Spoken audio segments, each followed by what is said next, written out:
अस्सलाम वालेकुम, this is doctor Wasim Hasan. जैसा कि आप सब लोग जानते हैं कि आज HIV ह्यूमन इम्यूनो डेफिशिएंसी का दिन है। इसकी वजह से ह्यूमन इम्यूनो डेफिशिएंसी HIV की वजह से एड्स होता है।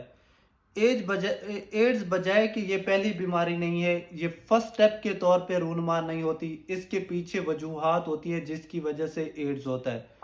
जब पेशेंट एड्स को कैरी कर रहा होता है तो उसके 3 से 4 हफ्ते के बाद पेशेंट को कुछ साइन एंड सिम्टम मिलते हैं जिससे ये हम शक व शुबात में आ जाते हैं कि पेशेंट को एड्स हो रहा है।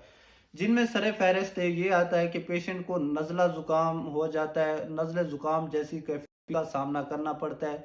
उसके साथ साथ पेशेंट को बुखार भी हो जाता है, टेम्परेचर बढ़ जाता है और उसके साथ थकावट होती है, पेशेंट को कमज़ोरी महसूस होती है, बदन ऐसे लड़खड़ा रहा होता है कि पता नहीं होता कि हम चल रहे हैं या क्या कर रहे हैं। इसके साथ भूख में भी कमी आ जाती है। अगर हम इस तरह के सिम्टम को कैरी कर रहे हैं तो सबसे पहले हमारा काम यही होना चाहिए कि हम एड्स को रूल आउट करें। कहीं हम इस बीमारी से तो आशना नहीं है, और अगर इसकी बीमारी से आशना है तो सबसे पहले इलाज की बजाय उसकी एहतियात की जाए। एहतियात में क्या है कि फिजिकल कंटेंट होता है, जिस्मानी कंटेंट होता है, उससे दूर किया जाए।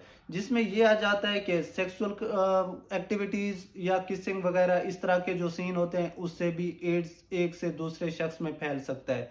इसके साथ साथ मेडिकल इंस्ट्रूमेंट जो यूज़ करते हैं, फॉर एग्जांपल एक सिरिंज दूसरे पे दूसरे से तीसरे पे, इससे भी अपना एड्स का फैलाव ज़्यादा होता है। और इसके साथ साथ नंबर 3 जो मेन और अहम है वो ये है कि जब हम ब्लड ट्रांसफ्यूज़ करते हैं या ब्लड डोनेट करते हैं तो आपस में क्रॉस मैच नहीं करते, जिसकी वजह से पेशेंट एड्स का शिकार हो जाता है।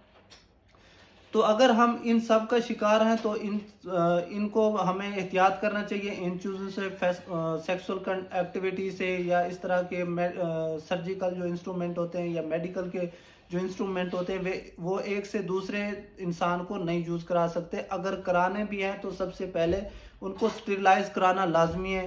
और अगर ब्लड वगैरह कहीं मजबूरी के तहत ट्रांसफ्यूज़ करना भी है तो उससे पहले उसका प्रॉपर तरीके से हम उसका क्रॉस मैच कराएं, फिर पेशेंट को ट्रांसफ्यूज करवाएं। Thank you so much. Video अगर अच्छी लगे तो उसको लाइक शेयर ज़रूर कीजिएगा ताकि हम और या हमारे साथ के प्यारे भी कहीं इस बीमारी का शिकार ना हो।